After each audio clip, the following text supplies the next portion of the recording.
Muito obrigado, Rafael, pela apresentação e pelo convite. Muito obrigado a vocês também pela atenção e o interesse nessa apresentação.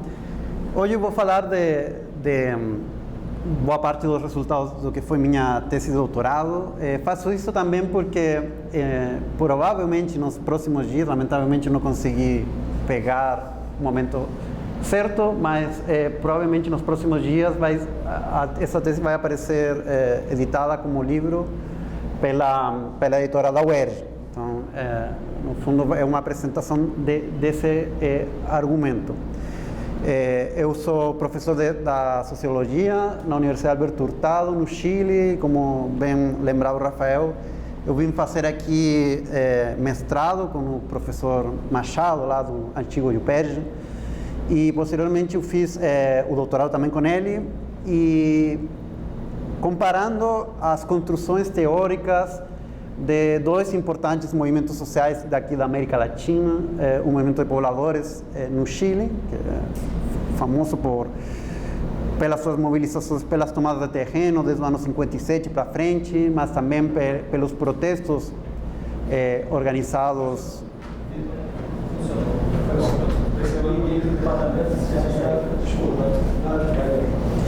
E pelos protestos organizados contra a ditadura e o movimento de favelados aqui no Rio, que é importante também porque a forma de urbanização dos setores populares do Rio alimentou um imaginário bastante divulgado sobre a urbanização tipicamente latino-americana, né? Essas duas experiências são interessantes também porque nas construções e no processamento feito pelas ciências sociais são bem interessantes os contrastes nas interpretações de fenômenos políticos relativamente próximos, né? A gente pode encontrar um repertório da ação coletiva similar, discussões também que são muito próximas, mas por alguma razão que eu espero explicar hoje, eles levaram a interpretações opostas. Essas duas experiências, e em geral o processo de urbanização dos setores populares na América Latina alimentou uma ampla imaginação sociológica sobre o que se conheceu como urbanização selvagem, segundo as palavras do Castel. Praticamente não teve teoria que quisesse compreender a América Latina que não incorporasse a questão da urbanização seja para explicar o subdesenvolvimento, seja para explicar as possibilidades de desenvolvimento. Para fazer essa aproximação comparativa, o suposto que eu trabalho é que nas ciências sociais e no mundo social opera o que Giddens denominava como uma dupla hermenêutica, né? Que é um processo reflexivo mutuamente influente, né?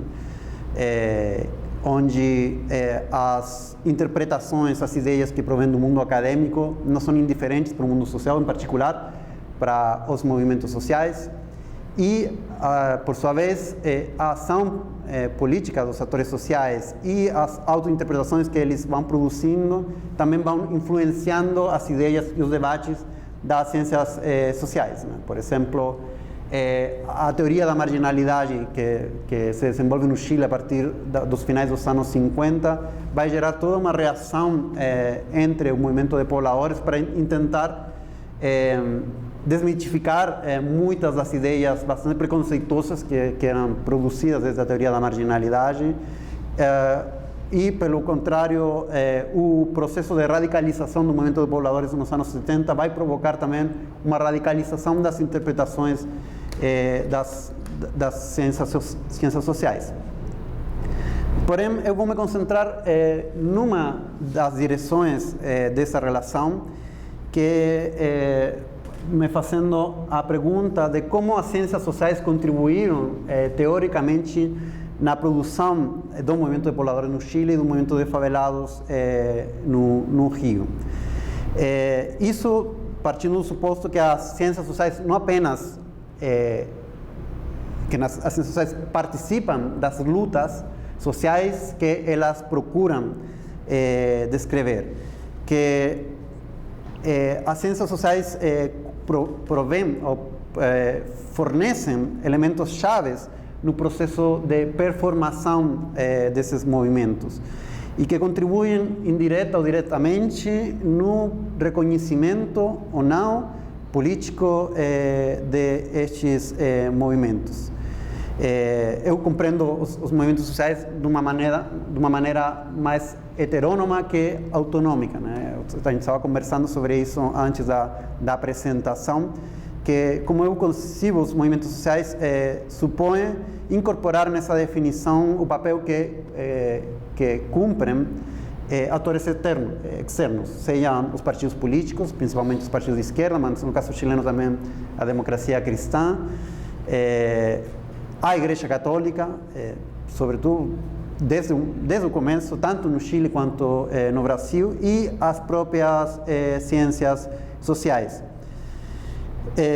Com isso, eu não pretendo nem sobreestimar o papel das ciências sociais na construção dos movimentos sociais, nem subestimar a capacidade do movimento social de se autoconstruir, mas sim pretendo destacar o papel que as ideias, sobretudo no mundo acadêmico, podem ter na construção e no reconhecimento desses atores políticos na esfera pública. Nesse sentido, eu compreendo as ciências sociais como coprodutoras teóricas destes movimentos. Obviamente, essa coprodução teórica não é um processo neutral, nem é indiferente às disputas, às divergências e às contradições presentes na própria disciplina, nem aos próprios debates que estão inseridos dentro dos atores. Bom, então vou fazer essa revisão das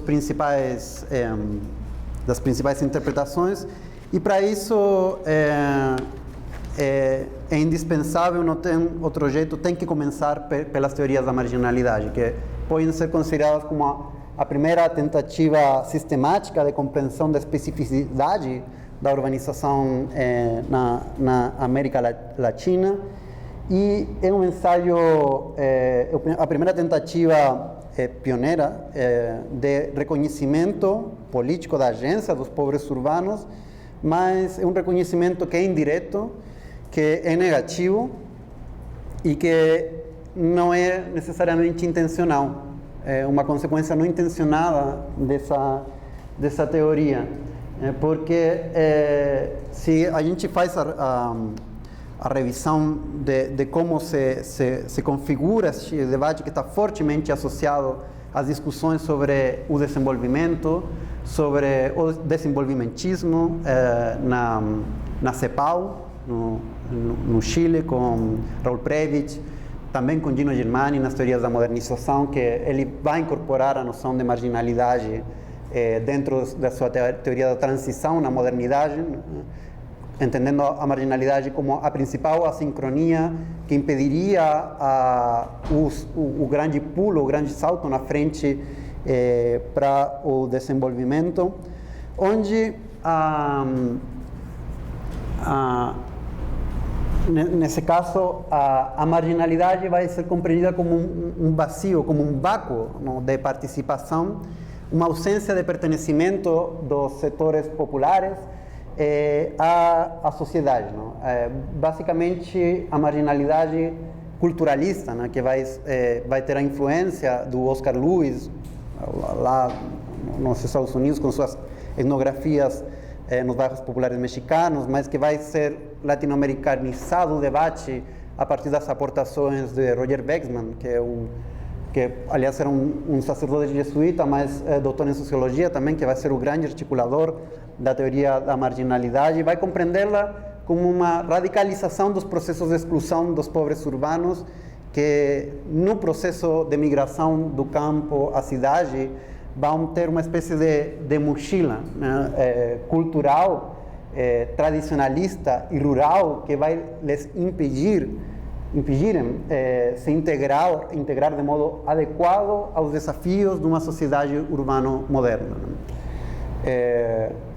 Essa ideia vai ser compreendida também como uma espécie de responsabilização às vítimas do processo de marginalidade, né? O problema da marginalidade é que os marginados, por assim dizer, não teriam as competências culturais e cognitivas para se integrar adequadamente na vida moderna. Essa leitura vai ser muito influente no mundo político da época, vai gerar uma política pública específica. No caso do Chile, vai ser a promoção popular, durante o governo do Frei Montalva, nos anos 60. No caso do Rio, vai ser chamado de promoção humana, né? Como se as pessoas das favelas não fossem humanas, né? Um fraseio muito estranho. E, em boa medida, eu acho que essa influência nos governos da época vai se dar pelo tom de urgência, de intervenção política que está presente nessas leituras, né? No caso do Rio, na grande pesquisa que se faz pouco antes do golpe, né, nos anos 60, aspectos humanos das favelas cariocas, né, que vai coordenar o professor Rios, e que vai ter a influência do, como se chama, o padre Domínico, o padre Lebré, né, na ideologização da pesquisa. Vai se resumir na fórmula: é preciso subir o morro antes que deles desçam os comunistas, não? Esse tom de alerta é pela ameaça vermelha, né? A possibilidade, e é bem estranho, porque se por um lado a teoria afirma a incapacidade dos setores populares de se organizar, de não ter, de ser um mundo da desintegração, de não ter consciência de si próprio, ao mesmo tempo aparecem como uma ameaça pelas possibilidades de disrupção social. No caso de Santiago, o Bexman vai dizer que a migração campo-cidade vai colocar o migrante frente a uma vitrine, não, cheia de produtos que a sociedade diz que a pessoa deve possuir, mas sem nenhuma capacidade de compra. E o que ele literalmente falava: temos que fazer algo antes de que a vitrine estoure, né? Junto com essa perspectiva, que vai ter efeitos políticos claros, vai se desenvolver uma outra perspectiva que vai pegar o conceito de marginalidade para explicar o processo de urbanização, que vai ter um viés muito mais estruturalista, muito mais econômico, muito mais fortemente ligado ao marxismo, e cujos autores principais vão ser o Aníbal Quijano, o sociólogo peruano, e o politólogo argentino José Nun, com o conceito de polo marginal, no caso do Quijano, e de massa marginal, no caso do José Nun. Vai ser uma discussão fortemente ligada à teoria da dependência. A marginalidade vai ser compreendida não como algo transitório, mas como uma característica permanente e própria do desenvolvimento capitalista na periferia, numa periferia que é dependente. Então, a marginalidade já não é compreendida como a negação do desenvolvimento, como o espelho do subdesenvolvimento, como era descrito aqui no equivalente da teoria da marginalidade no Rio. E a marginalidade vai ser compreendida como consequência própria do funcionamento interno do capitalismo dependente. Aí o Quijano vai desenvolver uma teoria que vai tentar explicar os processos da urbanização latino-americana atrelados às características dependentes, afirmando que as características da dependência vão levar necessariamente a um processo de marginalização crescente da sociedade, com características cada vez mais excludentes, na medida que vai se criar uma polarização dentro da economia, com uma parte mais moderna da economia, e outro setor onde muitos papéis produtivos vão ficar fazendo uma contribuição baixa ao processo de acumulação capitalista. Seria esse setor o que definiria o polo marginal, que ele entende como negando a ideia de ser exército industrial de reserva tipicamente marxista, falando que existiriam parcelas crescentes na sociedade latino-americana que não cumpririam nenhuma função na acumulação capitalista, né? E isso, no caso de Quijano, vai se especificar com um modo determinado de urbanização e que, ao mesmo tempo, vai permitir e vai ser uma contribuição significativa para o processo de politização da questão urbana na América Latina, né?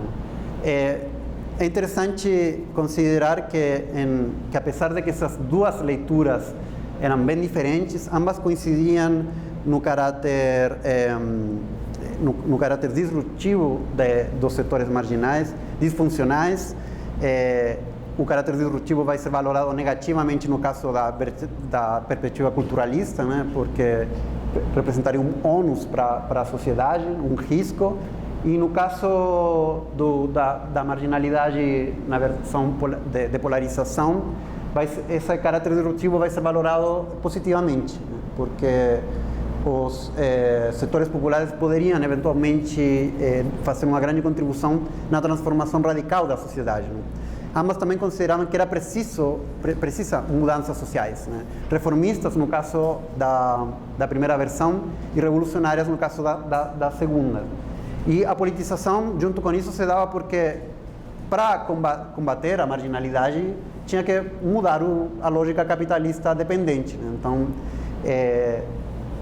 embora os marginalizados fossem marginais do ponto de vista econômico, não seria a mesma coisa do ponto de vista político, né? Seria o que Turén, anos depois, sintetizaria na ideia da paradoxal centralidade dos marginalizados. Esse processo de politização vai ser importante porque vai influir nos debates que vão se dar no Chile no final dos anos 60 e começo dos anos 70, quando um grupo de pesquisadores localizados na Universidade Católica, no Centro Interdisciplinário de Desenvolvimento Urbano, com Manuel Castells à cabeça, com o Eder Sader do Brasil, Franz van der Thueren, e outros pesquisadores vão tentar compreender a especificidade da ação política dos pobladores que nesse momento vão conseguir um enorme protagonismo político, né? Por um lado, por um processo que se entende como de hipermobilização. Praticamente tinha uma tomada de terreno organizada por dia entre os anos 70 e 73, no período da chegada do Allende ao governo, né? E também porque vai ter uma coincidência tática de três estratégias políticas diferentes. A da democracia cristã, que vinha aplicando as políticas de promoção popular, mas que quando se produz o triunfo do Allende vai incentivar, vai estimular as tomadas de terreno, né, para enfraquecer um pouco o governo do Allende. Da esquerda tradicional, ligado ao Partido Comunista e ao Partido Socialista, que desde o começo tiveram uma forte presença nas tomadas organizadas de terreno, e pela esquerda revolucionária, né, representada pelo MIR, em espanhol, o Movimento de Esquerda Revolucionária, que com as experiências de acampamentos revolucionários, que eram umas microcomunidades revolucionárias, vão marcar fortemente o viés da ação coletiva dos pobres urbanos na cidade de Santiago nesse período, né? Levando a uma forte radicalização das discussões. Na época, os pobladores do MIR falavam: nós tomamos este sítio e logo o poder, não? A gente toma esse terreno aqui e depois a gente faz a tomada do poder. E esse espírito ficou fortemente refletido também no como as ciências sociais compreenderam esse protagonismo popular. alimentando o que posteriormente o Castell denominou como os movimentos sociais urbanos, né? Que vai tentar enfatizar o papel dos atores sociais, dos movimentos sociais, nos processos de urbanização, né? De contestação da urbanização dirigida pelo mercado ou pelo Estado. Essa interpretação vai ser fortemente simbiótica com a ação política da esquerda radical, da esquerda revolucionária, levando muitas vezes à idealização das experiências dessas comunidades revolucionárias, sobrevalorando elas e subestimando outras, né? Por exemplo, o grande separador de águas do movimento de pobladores no Chile é reconhecido como a tomada de La Victoria, né? Que é 30 de outubro de 1957, que aliás foi o bairro onde eu cresci, né? E que foi o tema da minha dissertação de mestrado aqui no Juper. Ela foi uma tomada de terrenos que basicamente antecipou boa parte do repertório da ação coletiva. Tem uma experiência também de autogoverno, que nessa época o Eder Sader chamava de poder popular, que é a capacidade para apresentar instituições alternativas com soluções desde baixo às instituições vigentes, né, como forma de autogoverno, autoconstrução, que praticamente não vai ser valorada por estes autores por estar ligada ou atrelada à prática política da esquerda tradicional, principalmente do Partido Comunista, que era vista como uma estratégia meramente eleitoral, que não compreendia o papel dos pobladores na reinvenção da luta de classes, né? O Manuel Castells tem um texto muito interessante de finais dos anos 72, 73, que se chama Os Pobladores e a Luta de Classes, onde ele afirma que mesmo se mobilizando por uma contradição secundária, que seria a reprodução da vida material, né, a questão da habitação, os pobladores tinham uma centralidade política como nenhum outro movimento na época, né? E era Castell, né? Ele está esse texto está no apêndice da questão urbana, né? que é publicado mais ou menos no ano 73, e que incorpora como um anexo esse debate. Bom, voltando para o Rio, é muito interessante porque teve uma mediação. O Castell foi muito mais recepcionado em São Paulo do que no Rio.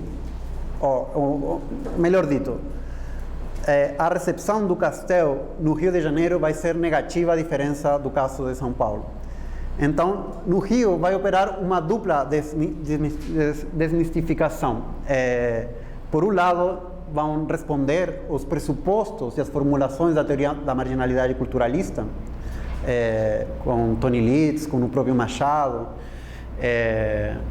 com a Janice Perman, ao mesmo tempo eles vão tentar contestar os autores de São Paulo que compreendiam os movimentos urbanos da periferia como um ator que prometia uma democracia radical, onde vão sobreenfatizar as potencialidades transformadoras e emancipadoras desses movimentos. No Rio, eu acho que se criou uma espécie de contraparadigma, mostrando a experiência do movimento de favelados como um caso contrafactual dos movimentos sociais urbanos, como um exemplo de que não existiriam os movimentos sociais urbanos no caso brasileiro, enfatizando uma leitura pragmatista e racionalista dos favelados. No caso, com a Alicia do Prado, o Carlos Nelson Ferreira dos Santos, o Renato Boschi, onde vai tentar dizer que a ação política dos favelados era mais bem de curto prazo, uma espécie de teorização do jeitinho político do jogo, da capacidade de um jogo de mão dupla, não apenas onde operava uma manipulação do setor político, mas uma instrumentalização e manipulação por parte dos favelados, das poucas janelas de oportunidade que deixava o sistema político, e que vai ter como referência também essa discussão que se vai produzir anos antes com o Tony Litz, com a Janice Perman, com o Machado, de desmitificação da teoria da marginalidade, né? Onde esse jogo, essa capacidade de negociação vai ser compreendida como um modo específico, mais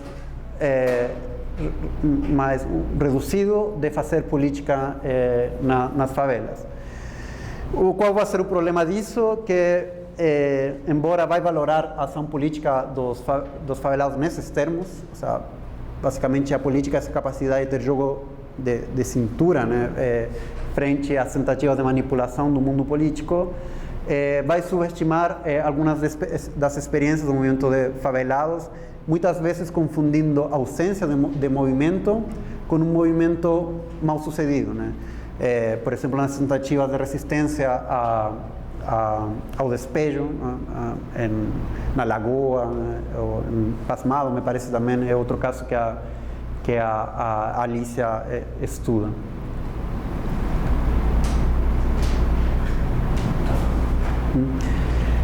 Bom, agora voltando para o Chile, vai ser muito interessante o fato dessas expectativas criadas sobre o movimento de pobladores que vão se ver frustradas com o golpe de Estado em 1973, que para muitos autores na época teria significado o fim do movimento de pobladores, né?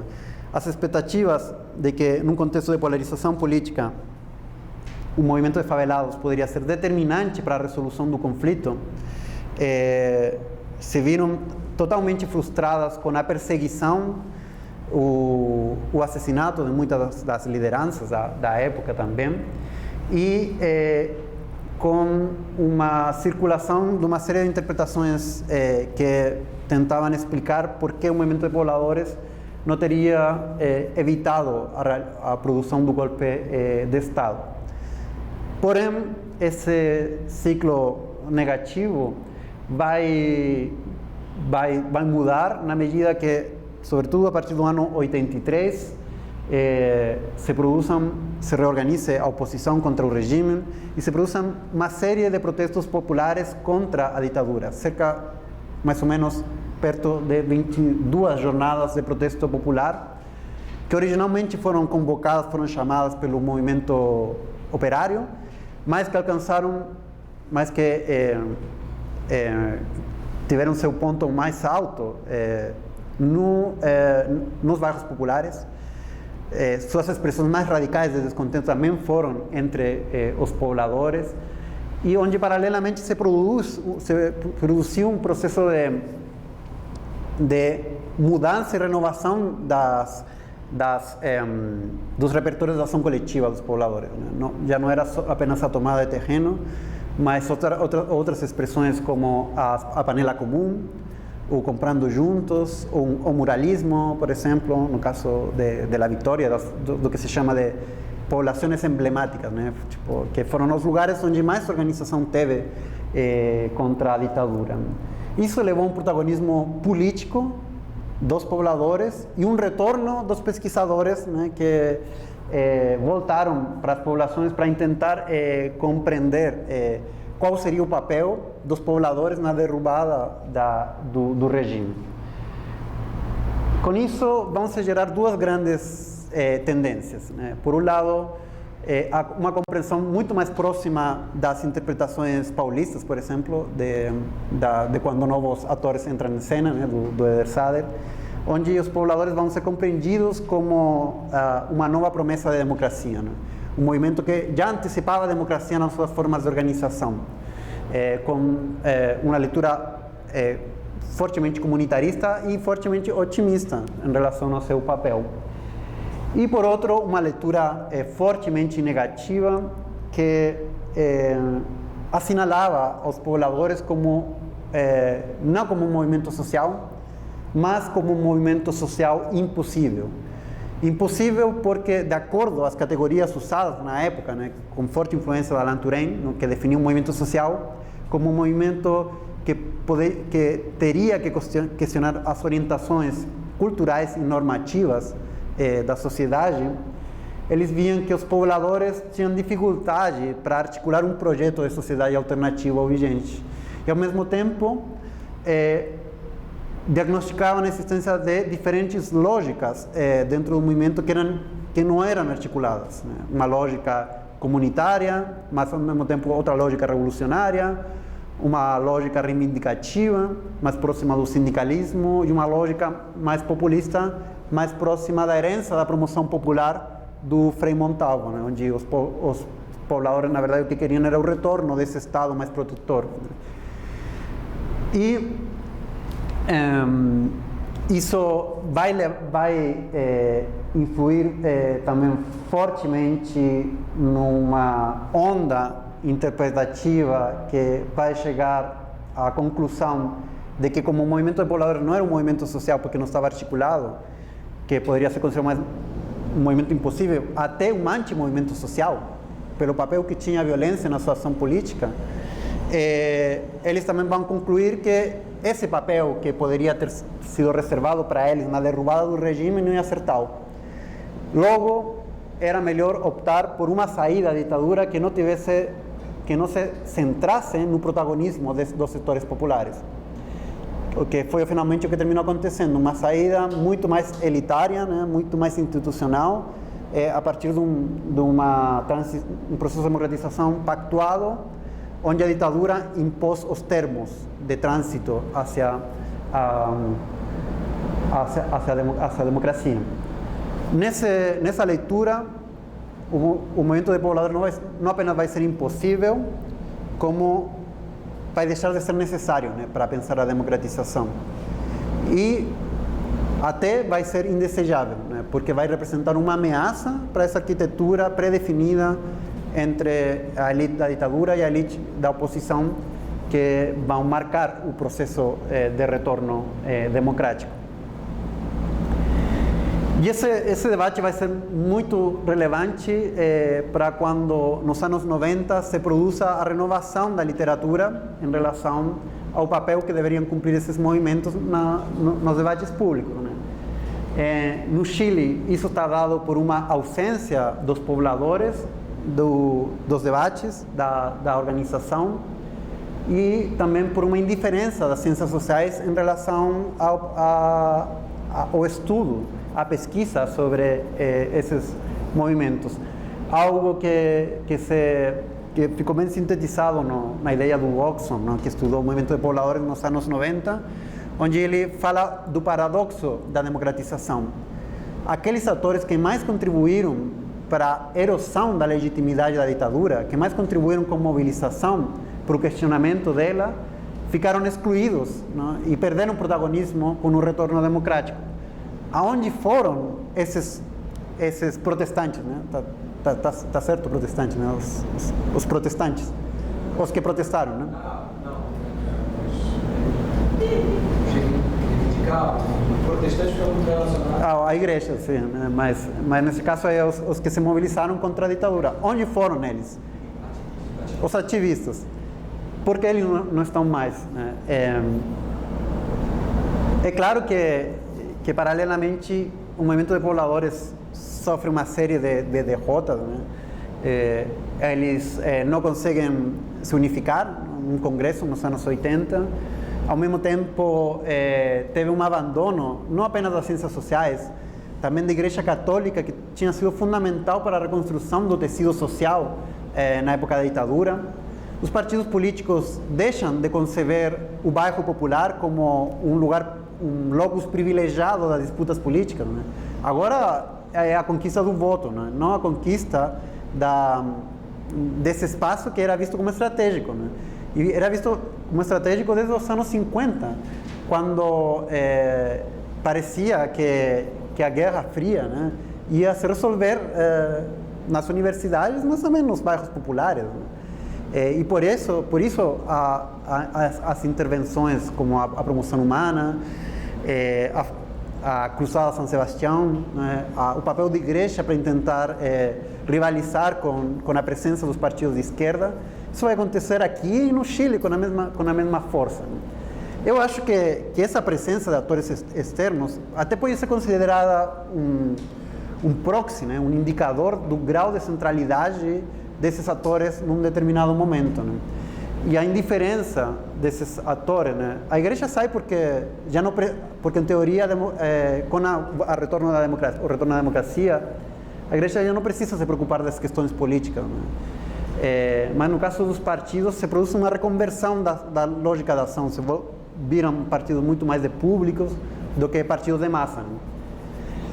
E essa indiferença não apenas é um indicador da perda de centralidade, mas contribui também à perda desse protagonismo. No caso do Rio de Janeiro, é muito interessante também porque a favela nunca sai das agendas de pesquisa. Pelo contrário, nos anos 90 é quando, nesse livro da Alicia Valladares, né, com outra pesquisadora, onde elas fazem um levantamento de todas as pesquisas feitas sobre a favela, que é um livro muito bom me ajudou muito para reconstruir toda essa literatura, né? Eles mostram que nos anos 90 é quando mais pesquisa tem sobre a favela, mas é uma concepção da favela não como um lugar de ação coletiva, mas como um locus privilegiado da violência urbana. Então, o protagonismo é da favela como um espaço onde a violência tem quase uma força exerce uma força gravitacional, né? É como um buraco negro, né? Até os pesquisadores que na época iam à procura de ação coletiva terminavam estudando violência urbana, né? Que o Machado já a finais dos anos 80 falava do lado escuro da lua, né? Como uma espécie de contrafaz da ação coletiva, né? E a ameaça vermelha deixa o lugar para a possível ameaça criminal da favela, atualizando o problema da favela em termos similares do que foi concebido nos anos 50, 60, né? Com a teoria da marginalidade, no sentido de opor a favela à cidade. Ao mesmo tempo, a violência urbana se transforma no principal obstáculo para a proposta urbana dos grandes eventos esportivos, para o processo de renovação urbana. Essa violência urbana, paradoxalmente, também vai justificar uma série de investimentos públicos nos setores, nos bairros populares, nas favelas, seja através dos PACs, ou seja através de formas de controle da população, como as UPPs.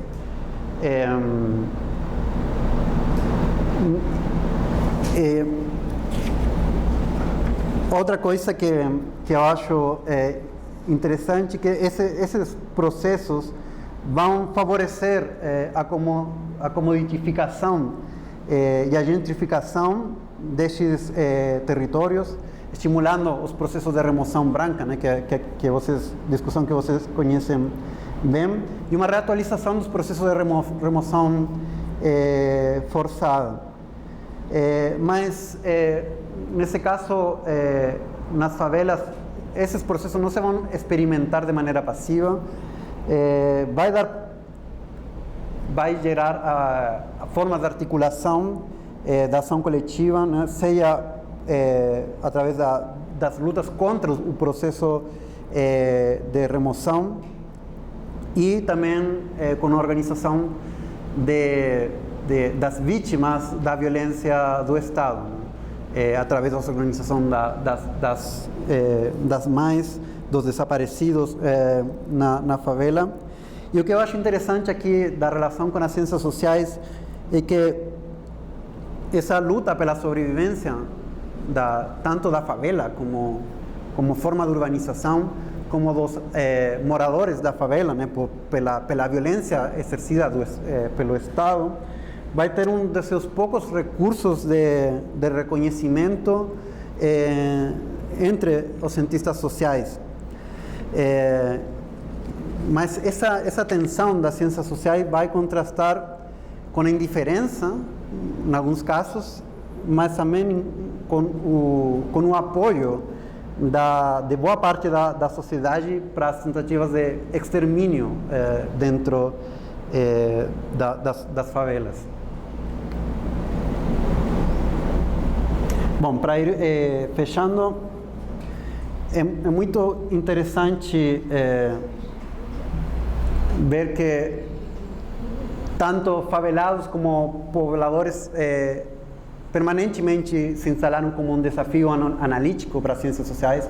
Os movimentos normalmente sempre terminaram rompendo, né, quebrando os moldes onde as ciências sociais tentavam os definir, e que essa relação com as ciências sociais esteve fortemente marcado por um processo de oscilação no mundo acadêmico entre leituras que eram ineditistas, que punham a ênfase na novidade dos movimentos, né, como se o movimento sempre começasse de zero, e outras vezes a leitura em termos de Requiem, né, onde os cientistas sociais ou tentavam ser os grandes anunciadores de um novo movimento social que aparece, ou os autores dos laudos forenses desses movimentos, né? Mas que muitas vezes essas leituras negativas que aparecem como uma reação às leituras ultra-otimistas são construídos ou foram construídos em base às expectativas criadas pelas próprias ciências sociais e não a partir das lógicas internas dos próprios movimentos. Por isso eu falo que as ciências sociais contribuíram às vezes positiva e outras vezes negativamente ao reconhecimento político dos movimentos sociais, né? Porque a positivação às vezes ajudava, né? Mas também levava muitas vezes à idealização dos movimentos. E depois sempre tinha o cientista social que mostrava, olha, toda essa promessa de futuro que vocês falavam aí, na verdade não existe, né? Um comportamento prático é muito mais utilitarista, muito mais de curto prazo, e isso terminava danificando o processo de reconhecimento por parte das ciências sociais desses movimentos como atores políticos. Nesse sentido, eu acho que a gente poderia falar do que os ciclos de mobilização dos movimentos estão articulados com ciclos reflexivos nas ciências sociais. Então, quando tem um momento de auge das mobilizações, das tomadas de terreno, dos protestos, de articulações em defesa contra as remoções, as ciências sociais redescobrem o ator, voltam com suas pesquisas para tentar compreender o papel disso na sociedade, mas tudo que sobe também desce, né? E quando esse ciclo de mobilização se retrai, né, começa a ter uma ressaca, né? Começam as interpretações negativas dos próprios movimentos, e muitas vezes também isso leva à indiferença novamente das ciências sociais, à espera de que novamente se organizem e novamente se redescubra o movimento. Isso é especialmente forte na sociologia, né, que é de onde eu venho, não tanto na história nem nas outras disciplinas que procuram mostrar a continuidade do movimento ao longo das trajetórias. Nesse sentido, eu acho que para compreender os movimentos é preciso compreender também os efeitos epistêmicos produzidos nas ciências sociais e vice-versa, né? Que esse processo de articulação, de compreensão mútua, ajuda bastante na explicação das próprias trajetórias dos movimentos, mas sobretudo ajuda a compreender as dinâmicas de como as ciências sociais funcionam, e permite ter mais consciência dos possíveis efeitos, tanto positivos quanto negativos, que as ciências sociais podem ter na produção dos nossos objetos e sujeitos de pesquisa. Muito obrigado.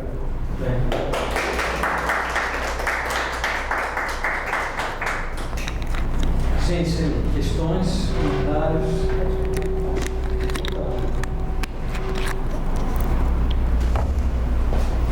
Sim. Tudo bem?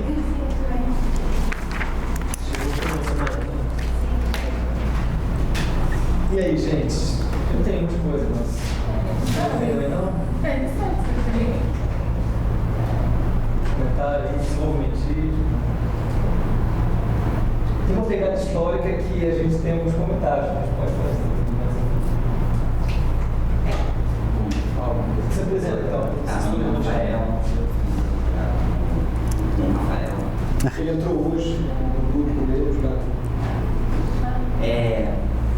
eu achei interessante assim, a sua tese principal, e pelo que eu entendi, que é a sua questão, que é essa relação, né, dos efeitos epistêmicos produzidos nas ciências sociais, né? E aí uma pergunta que eu fiquei pensando depois é porque assim, esses efeitos epistêmicos, eles são provavelmente não só produzidos nas ciências sociais, né? Porque existe um debate político muito forte que produz também efeitos epistêmicos. Mas eu fiquei pensando, se você refletiu sobre a relação entre esses efeitos epistêmicos e as práticas, né, políticas e governamentais e institucionais, né, ou seja, as políticas públicas que foram pensadas também em relação à favela. Né, porque esses efeitos epistêmicos, obviamente, eles vão ter efeitos na própria racionalidade administrativa. Né? Ou seja, o que se faz em relação àquilo tem muito a ver com como você cria o problema, né? Como você constitui o problema na sua vida. Uma primeira, você pensou também, né, nesses efeitos institucionais e práticos. Você pode fazer mais? Não, Alexis, muito obrigado. Eu gostei muito. Eu, como historiador, trabalhei mais historicamente essa pesquisa e acho muito interessante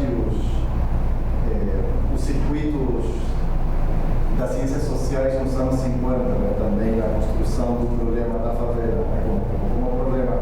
Não sei se tanto como movimento social nos anos 50, porque para mim, eu não sei tanto no caso no Brasil, mas eu acho que o perigo vermelho está sobredeterminado também, né? Que eu acho que aí a questão da modernização e o populismo eu acho que é muito mais importante, né? O trabalho da Segmax, Favela e o Demagogo, eu acho que é um problema da política brasileira maior do que o perigo comunista. Acho que a questão comunista faz muito sentido historicamente dentro do contexto discursivo da Guerra Fria e não estou minimizando a importância do comunismo, né? Mas aí a briga pela articulação dos povos. Aí eu acho muito interessante se você poderia falar mais dos circuitos, as conexões entre Chile e Rio de Janeiro.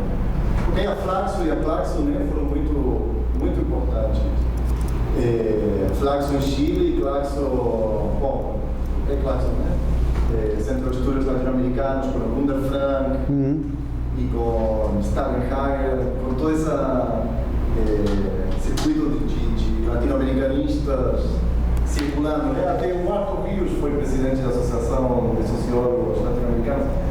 Eu sei que isso não é de interesse, porque é mais sobre momentos favelados, mas eu acho que esse momento latino-americano nos anos 50 é muito interessante na construção do problema do pobre na Latinoamérica nos anos 50, 60 e 70 também. Né? Quando Arthur Limits chega aqui, chega por conta do seu trabalho na Organização de Estados Latino-Americanos, que depois ele deixa e ele chega como antropólogo ao Brasil, mas primeiramente foi trabalhando para Angel Palermo na Organização de Estados Latino-Americanos e trabalha com Gino Germani, com Costa Pintos e com o estudo das 4 cidades. Então eu acho isso super interessante, essa dimensão comparativa, baseada pela primeira vez em estudos de caso favelas, em villas misérias, em Chile, Matos Mar, em Peru, né? Essa obsessão pelo estudo de caso e pelo survey. Sim. Então, sei lá.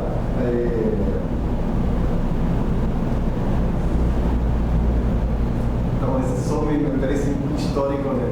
Sim. A construção histórica das ciências sociais nesse momento bem latino-americano. E aí as diferenças, né? A Argentina não é a mesma coisa que o Brasil, mas eles sempre falam da favela como rancho na cidade, né? Essa Sim. coisa... Um tumor rural na cidade. Como? Tumor rural na cidade. Tumor rural, rancho, guerra contra rancho em Caracas, né? Sim. Super interessante. Sim. Super interessante. E como as ciências sociais também na América Latina vão fazer uma questão de enfatizar a classe sem pensar na questão racial. Que aí o Oscar Lewis e essas cruzes transnacionais entre os Estados Unidos, que é a teoria da marginalidade Cultura da pobreza. Cultura da pobreza com Mônica nos Estados Unidos vai ser um gueto e negro sem ter nada a ver com a classe, mas na Latinoamérica essa ideia vai ser só a classe, sem a questão racial. Né? Termina engolindo, né? Termina engolindo a questão racial. Não nem se fala, né? Que ainda tem esse problema. Como uma atriz bem forte das ciências sociais da América Latina. Sei lá, Chile. Sim. Bom, sobre a relação de efeitos epistêmicos e efeitos políticos, eu acho que onde mais dá para apreciar essa relação é na gênese do debate, né? Precisamente na disputa ou na compreensão da favela em termos de problema ou de solução. As ciências sociais começam compreendendo a favela como um problema, né? E com os trabalhos do William Manchin, né, com o próprio Matos Mar no Peru,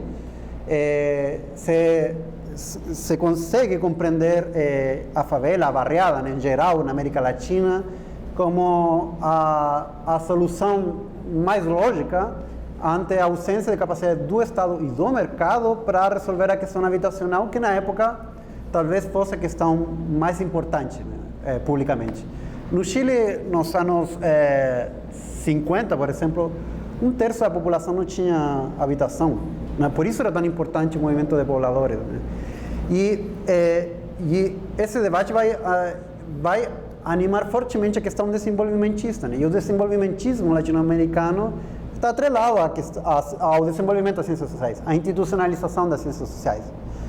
O papel da CEPAL, no caso do Chile também é a DESAL, né? Que é o que funda o Wexman, que é para estudo do desenvolvimento social na América Latina, né?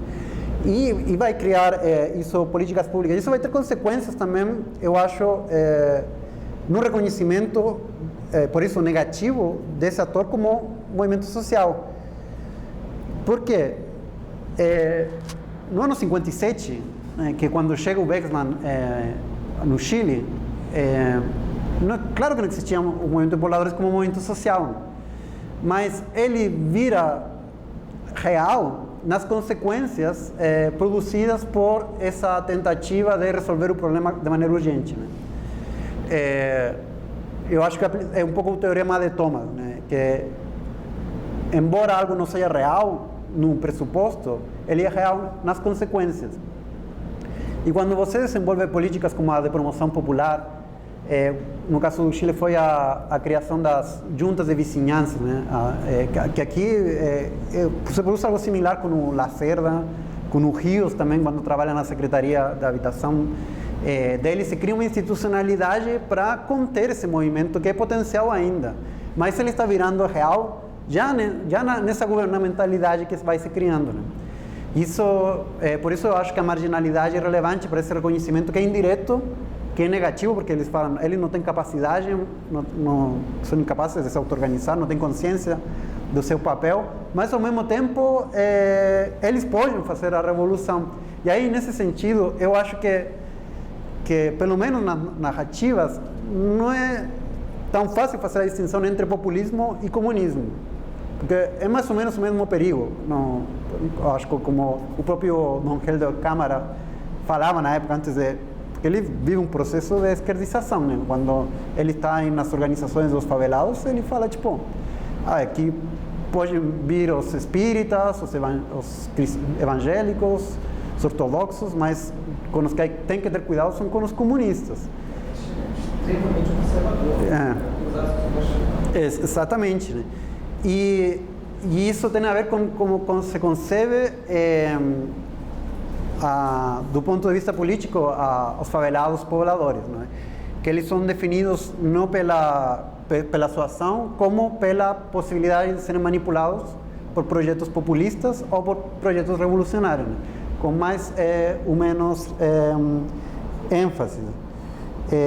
E aí também outro dado que é interessante para fazer a historiografia de todo este processo é um congresso que se faz no Chile no ano 57, né, da Unesco, né, que participa o José Matos Mar, exatamente, o Pierce, o Andrew Pierce, o Gino Germani, o José Medina Echeverría, e relatos de cidades, né? Sim. Se apresentam os... Sim, e aí se reproduzem algumas das imagens mais repetidas sobre as favelas, né? Como esse espaço rural na cidade, com uma propensão a uma relação política mais tradicional, mais ligada ao populismo, né? Pela proximidade, pelo senhor da fazenda, né? Mas ao mesmo tempo é uma tentativa para compreender o desenvolvimento das ciências sociais. É relevante porque o Medina Echeverría fala aí na introdução. O Medina Echeverría é um sociólogo espanhol, né, que vai ser o diretor da divisão de estudos sociais da CEPAL, e que tem um estudo sobre a fazenda e a sua relação com a política, porque isso impedia o desenvolvimento dos países. Que ele falava que a questão urbana, a questão social urbana na América Latina era uma grande oportunidade para criar nossas próprias teorias sobre a urbanização, porque a cultura da pobreza e a escola de Chicago não dava conta do que estava acontecendo na América Latina. E isso, e a propósito dessa relação, né, da circulação dos intelectuais e consolidação das ciências sociais na América Latina, vai se incrementar, vai se fortalecer, paradoxalmente, com os golpes de Estado, com a onda conservadora, começando pelo golpe no Brasil, em 64, que vai permitir que um grande número de pesquisadores visitem o Chile e, na verdade, fiquem um tempo relevante, né? Também atraídos pelo processo de transformação social, né? Com Frei primeiro, mas depois com o Allende, sobretudo, né? Era um lugar interessante, e também porque tinha condições institucionais relevantes, né? O fato de estar a CEPAL aí, a Flaxo, né? A DESAL, o fortalecimento das universidades públicas, que recebiam dinheiro constante pelo apoio desses governos, e que vai ser importante porque eu acho que a ideia da América Latina, né, se consolida nesse momento, né? Os brasileiros no Chile, principalmente, vão se descobrir também latino-americanos, vão começar a pensar em termos regionais, e essa circulação vai permitir a circulação das ideias, né? Depois, o Fernando Henrique, o Eder Sader, a Vânia Bambija, o Rui Mauro Marini, né? Depois vão permitir que esses debates, que aparentemente não estão tão relacionados, tenham espaços de conexão muito forte. Perguntar, então, primeiro alguns comentários, assim, a gente já tinha falado, né? Acho que tem um ponto que é interessante de reflexão, entender essas duas escolas relacionadas ao Brasil especificamente, né? Então, a gente está falando dessa escola um pouco paulista e dessa escola carioca. Eu lembro, assim, de falas, não sei se o Machado te falou, mas o Léo, por exemplo, falava muito das brigas homéricas entre o Carlos Nelson e o Castelo, que o Castelo citava, tá? Carlos Nelson não é uma figura, nunca foi uma figura muito simples, né? De trato. Ele era brilhante, mas muito difícil. Então, ele era um dos grandes irmãos contrários. Enfim, então, foi algo muito deliberado, né? A rejeição ao Castelo, às falas do Castelo. E certamente o Ribamar e o Carlos Nelson capitaneou um pouco essa discussão em algum momento. Depois tem um momento que você fala da discussão da ausência, né? E acho que você citou muito Alice, talvez, né? Na questão da década de 70.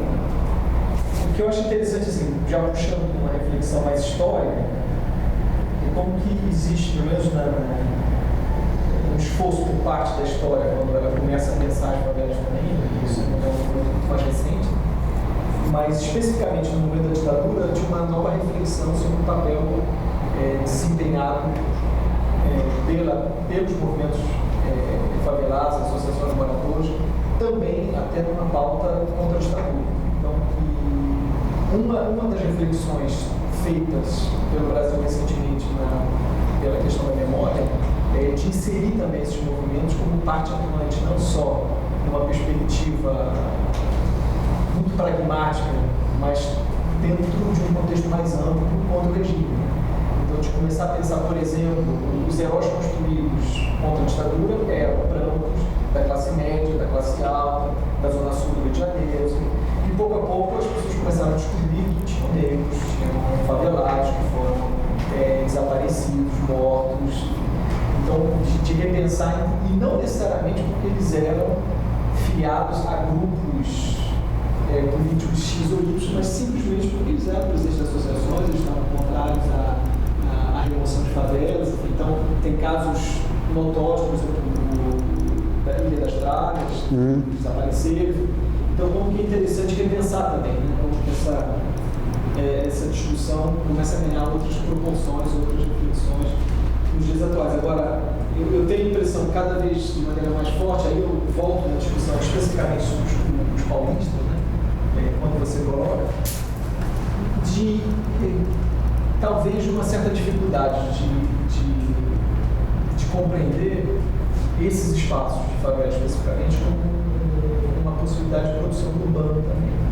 Então, como que, na verdade, quando você faz a reflexão da dependência do desenvolvimentismo, é como se fosse uma consequência desse modelo de desenvolvimento e que a gente tem que urbanizar, a gente tem que integrar de alguma forma, mas uma certa dificuldade de compreender que isso poderia ser também.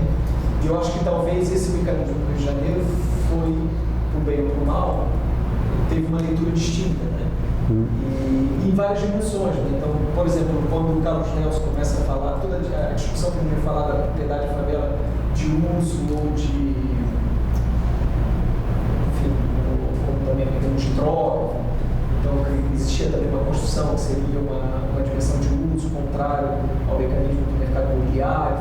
Quando o Carlos Nelson começa a falar, olha, essa divisão na prática, as pessoas trocam, vendem, especulam. Então, acho que tem um caráter muito mais pragmático nessa dimensão e que dentro do corpo teórico construído especificamente em São Paulo, isso não entrava, né? Enfim, como as pessoas estão especulando, estão vendendo, eu acho que existia um mecanismo mais, talvez, utópico construído nessa dimensão. E eu não sei até que ponto esse mecanismo era especificamente possível, né? E, bom, no caso do Rio de Janeiro, com outros problemas também. Mas, enfim, acho que essa dimensão acho que é interessante de pensar, porque aquilo que eu estava falando, eu acho que talvez a gente teria muito a aprender em algumas reflexões que São Paulo faz, sobretudo nessa conexão, por exemplo, de partidos, de articulações de sindicato, do mundo, por exemplo, da dimensão industrial, como teve um papel central como vetor e desenvolvimento do Rio de Janeiro, e a gente vê pouco isso, a gente não consegue fazer essas compreensões, o subúrbio e outras dimensões. Em compensação, como que talvez outras dimensões de reflexão do Rio, São Paulo tem pouco essa leitura. Uma outra questão que você tocou, que eu acho que é um elemento da gente pensar até nos impactos atuais, é a presença, por exemplo, da Igreja Católica, né? E os impactos que ela... Eu estava trabalhando com o Emanuel Gianotti, fazendo um trabalho no Rio e em Santiago, e como que desde a década de 50 tem um papel extremamente importante, inclusive parte das tomadas, né, da tomada de Vitória, tem o papel da igreja.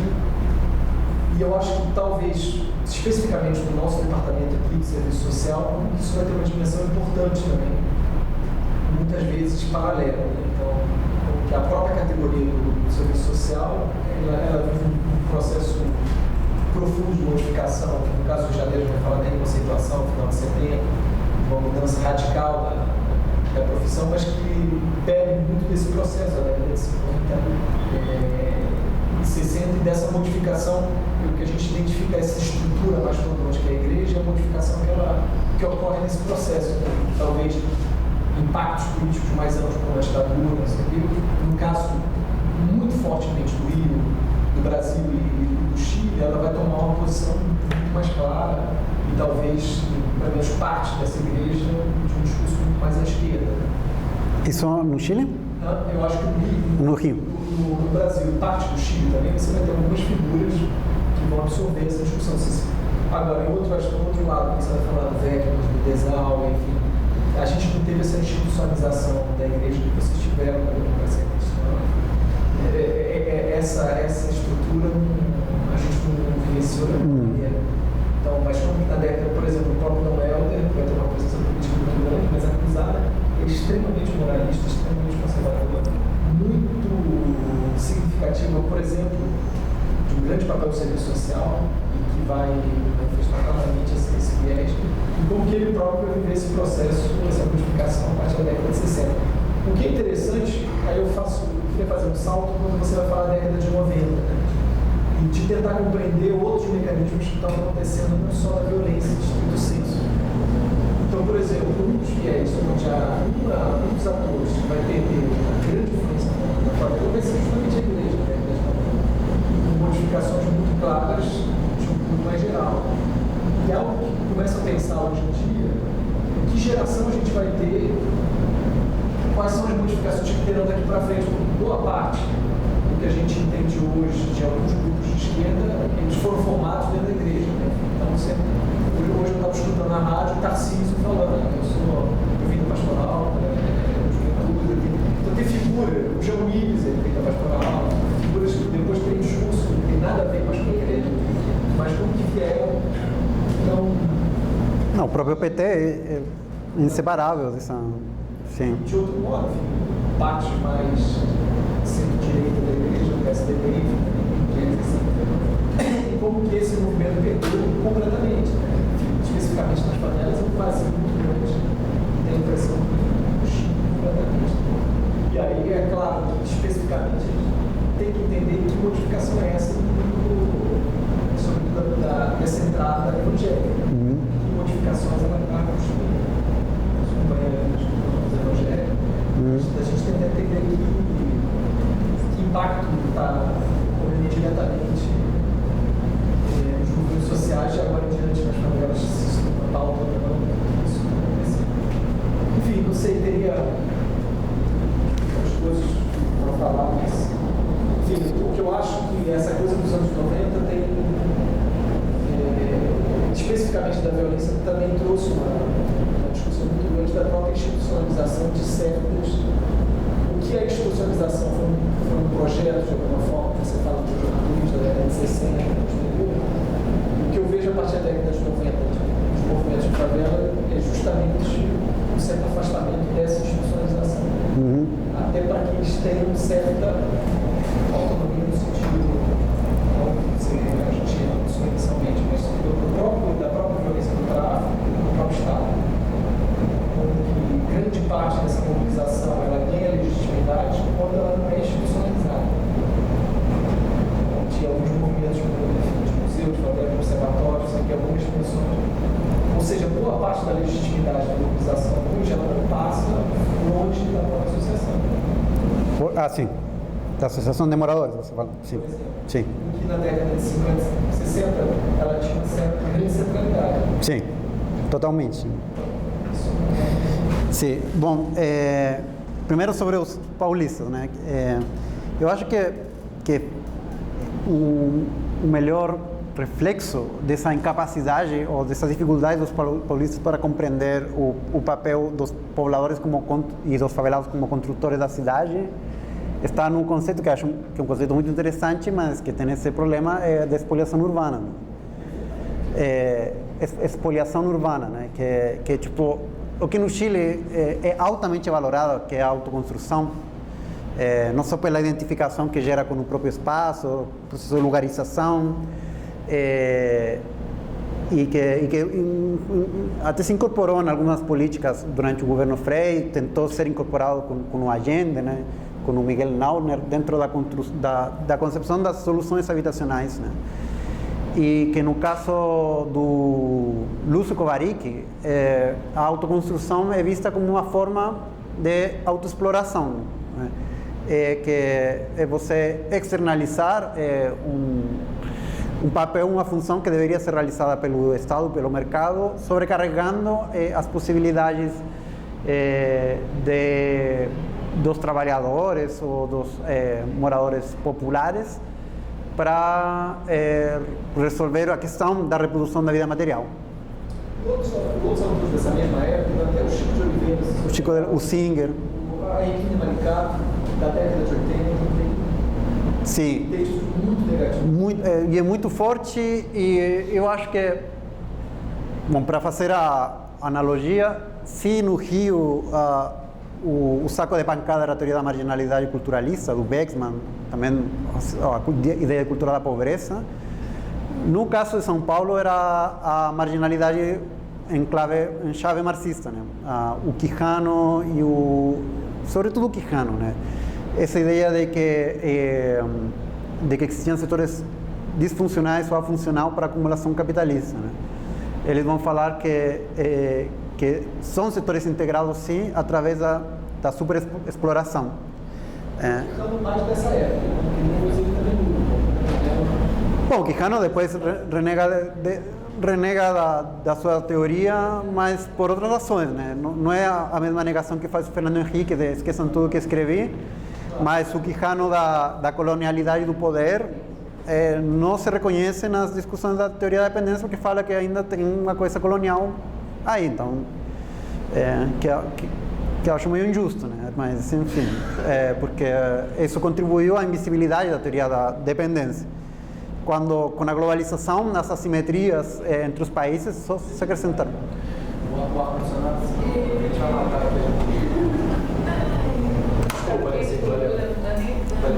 Tudo bem.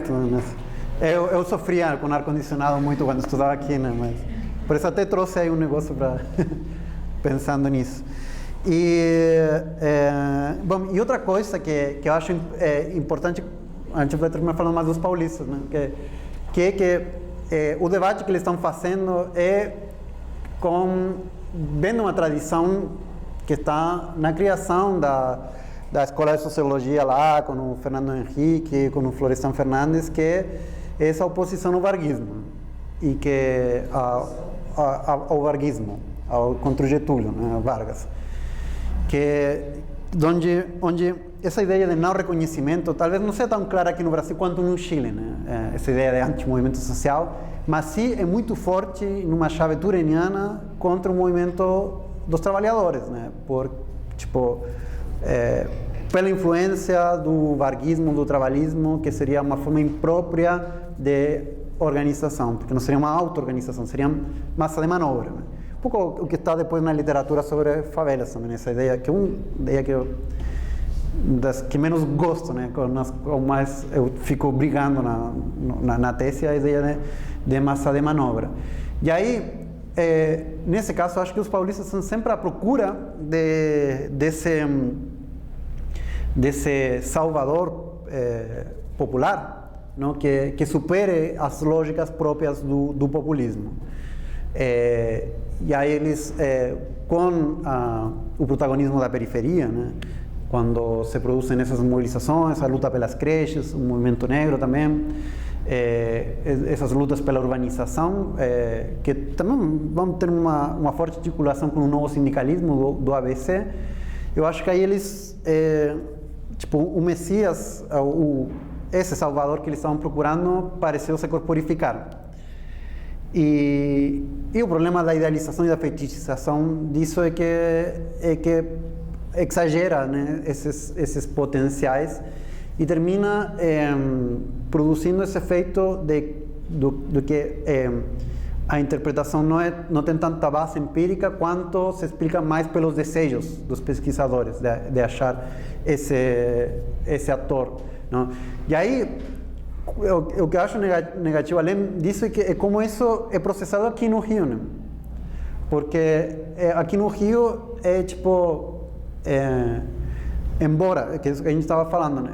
Embora eu acho que as ciências sociais tiveram uma virtude de compreender como política certas ações que para os paulistas eram imorais, né? Como esse jogo de instrumentalização, né?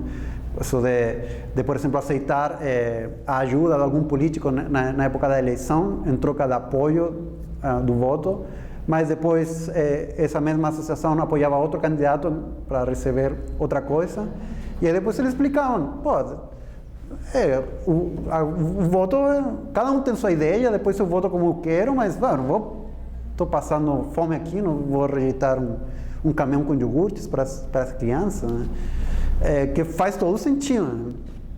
Eu acho que isso é um mérito do Tony Lee, do Machado, da Jane Sperman, reconhecer isso como política, mas eu acho que o problemático é reduzir a política a isso também, né? Porque aí eles, depois, para contestar o Castells, para contestar o Eder Sade, o Paul Singer, de que não existiam movimentos sociais urbanos, eu acho que subestimar e desprezar um pouco formas de articulação que mostram que, evidentemente, que tinha muito movimento, as favelas estavam muito bem organizadas. Claro, muitos casos foram derrotados, né? Quando eles são expulsos e não conseguem se defender de um Estado que está numa época de ditadura, né? Mas eu acho que o principal resultado disso, né, eu não falei no começo, mas se a gente tivesse que sintetizar de modo um pouco apressurado, né, na literatura o Chile aparece como um modelo de organização, sempre tem nessas discussões sobre trabalhismo, né? Tipo, isso eu tinha falado, como que isso data de muito tempo, né? Enfim, não de muito tempo, essa reflexão é de 80 para cá, mas mesmo na história, quando a gente vai encontrar populismo e trabalhismo, a gente nitidamente um grupo de Campinas e enfim, o CPDOC, né? E a gente está na chave de leitura justamente o que você está falando, uma de uma crítica e uma necessidade de ruptura desse, outro de uma compreensão por dentro e talvez com isso que você está falando, né? Sim. Também de certa naturalização de certa dinâmica. Claro. Agora, eu acho que o que o Rafael também falou é interessante, que a gente também poderia fazer um terceiro link também das políticas, né? Porque eu acho que, por exemplo, a democratização em São Paulo e no Rio foi muito distinto, né? Então a gente tem uma certa continuidade de alguma forma em certas práticas do Rio de Janeiro, com Brizola, não sei o quê, que também justifica, né? Sim. O próprio PT é muito mais forte em São Paulo, a dimensão, enfim, também. Aqui foi super forte o Brizola, o PDT, né? Na nossa organização das favelas nos anos 90. O último partido do Rio de Janeiro realmente popular.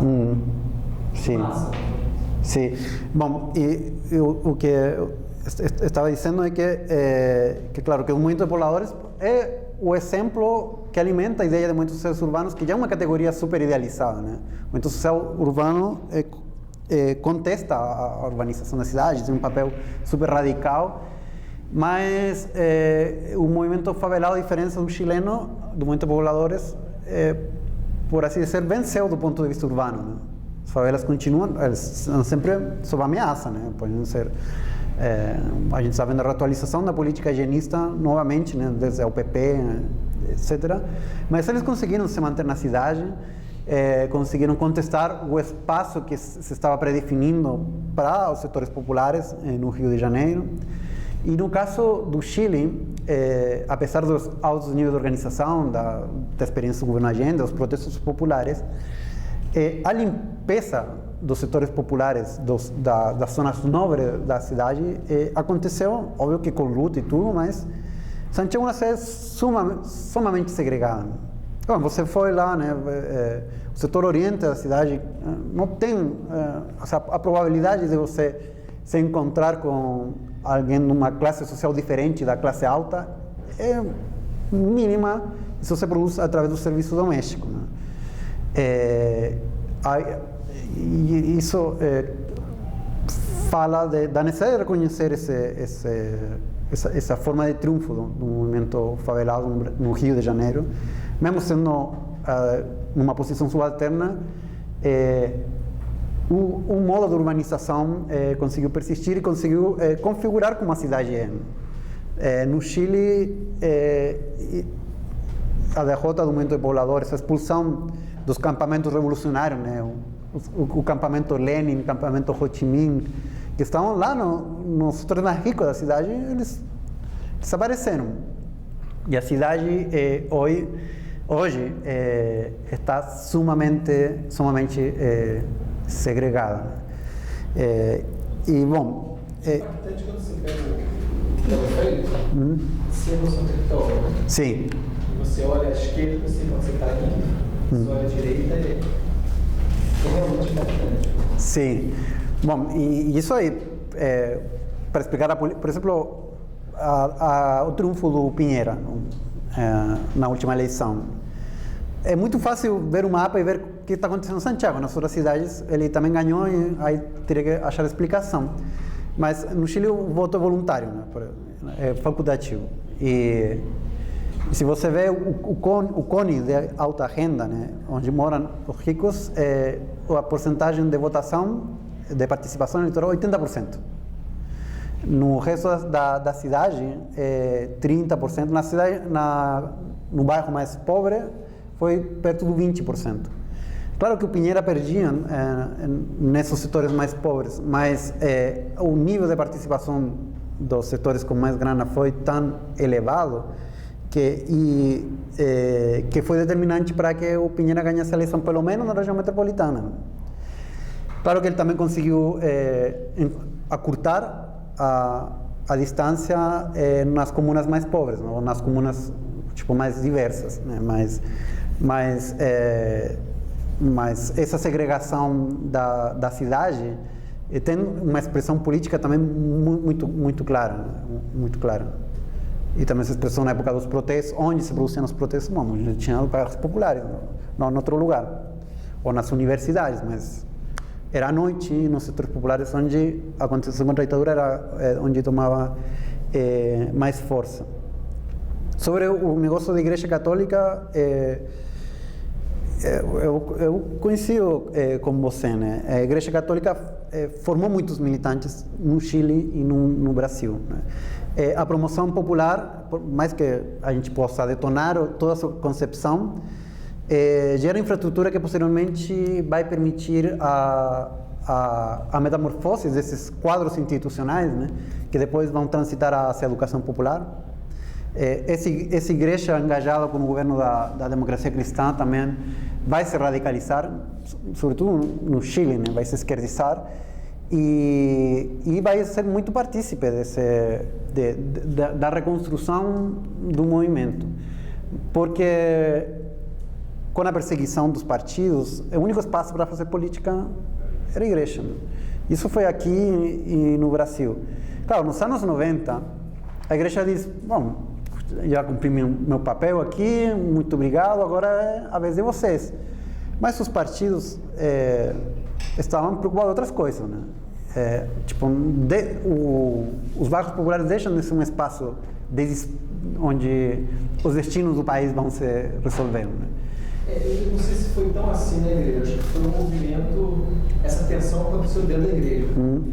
E o expurgo da igreja foi violento. O João Paulo II foi um horror nesse sim. Isso. A gente enxerga em instituições.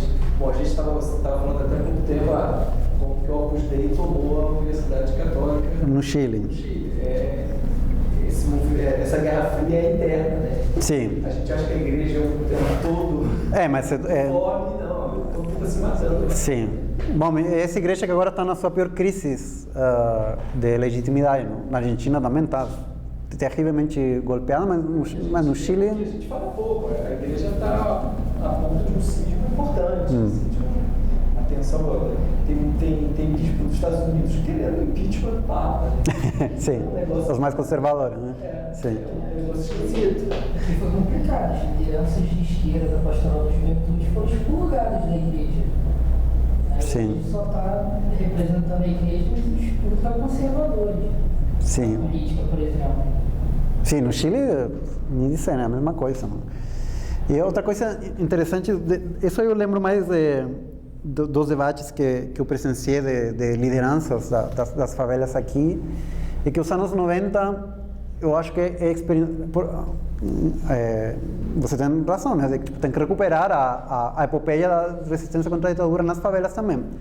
Mas eu acho que os anos 90 aqui são pelo menos narrados pelas lideranças como as lideranças do Chile falando da ditadura.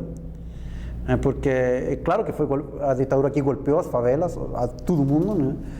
Mas a violência urbana, né, tanto pela polícia quanto pelo narcotráfico, vai gerar um nível de perseguição e de perigo para a organização coletiva, como no Chile foi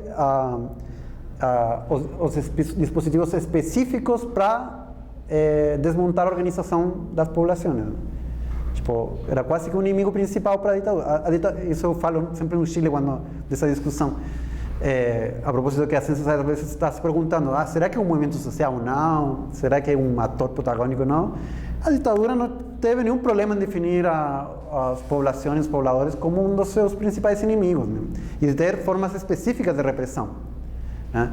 Só que isso parecesse que no Rio de Janeiro se acentua mais agora, né? Tipo, claro, teve mortos pela ditadura, teve desaparecidos pela ditadura, mas a quantidade de desaparecidos que tem nas favelas do Rio de Janeiro ultrapassa com creces a quantidade de desaparecidos no Chile todo, né? E é algo que o Machado fala desse fogo cruzado, né?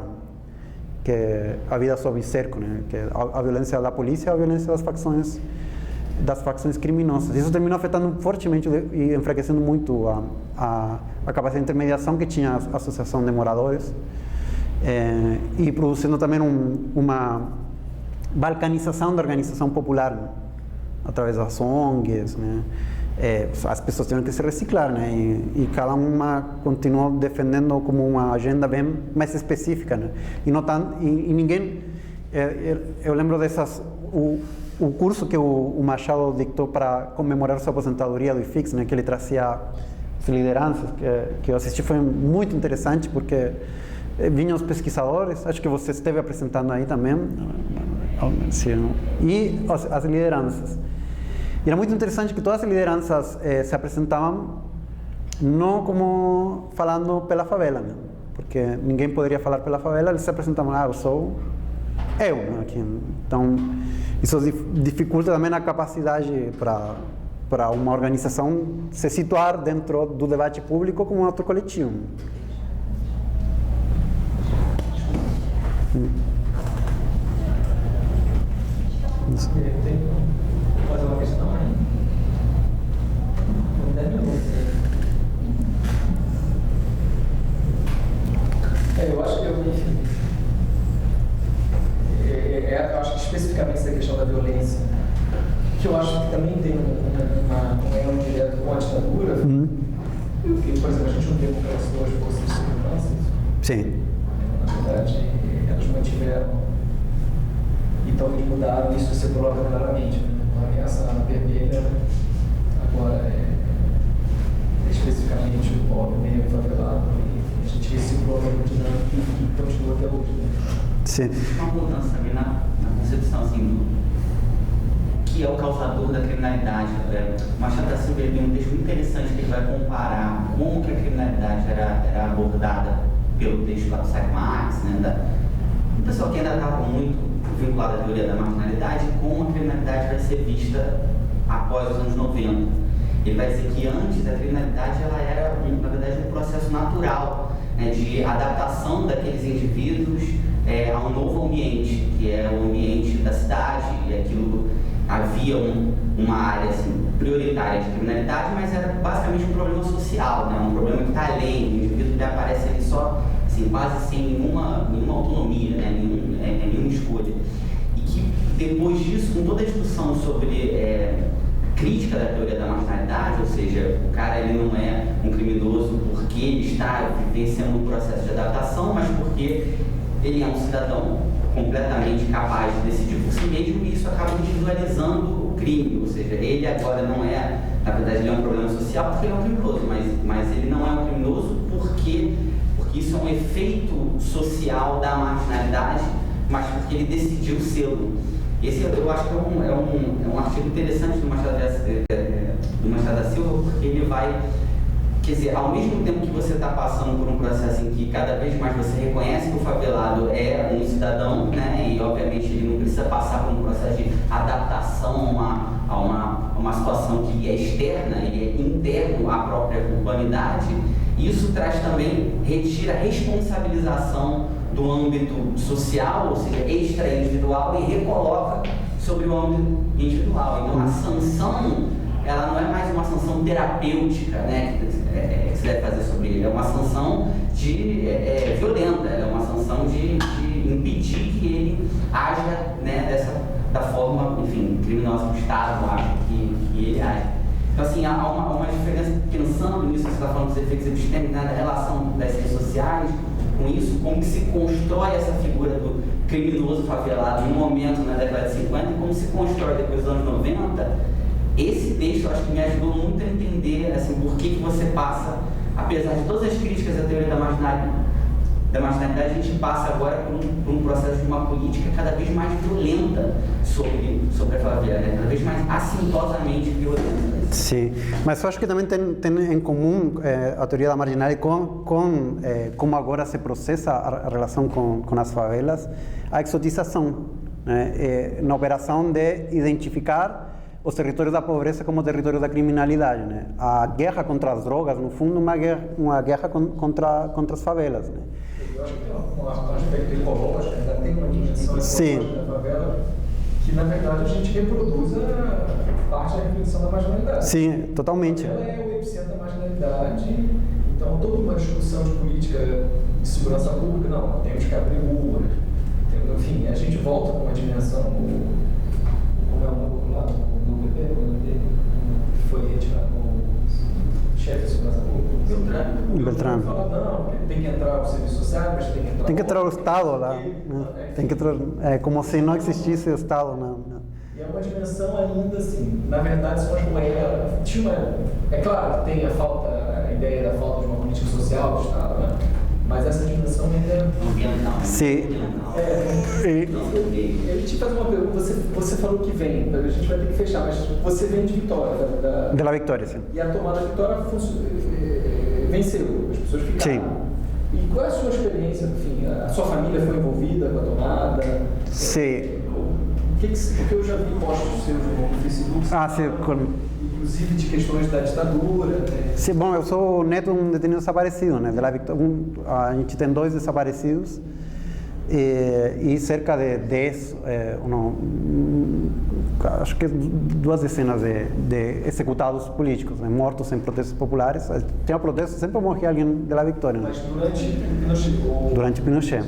Sim, e entre eles um padre, né? A propósito disso, é muito engraçado porque a tomada de terrenos foi organizada pelo Partido Comunista lá, que até hoje é relativamente forte, mas chegou a ser um dos maiores do Ocidente, né? O Partido Comunista chileno.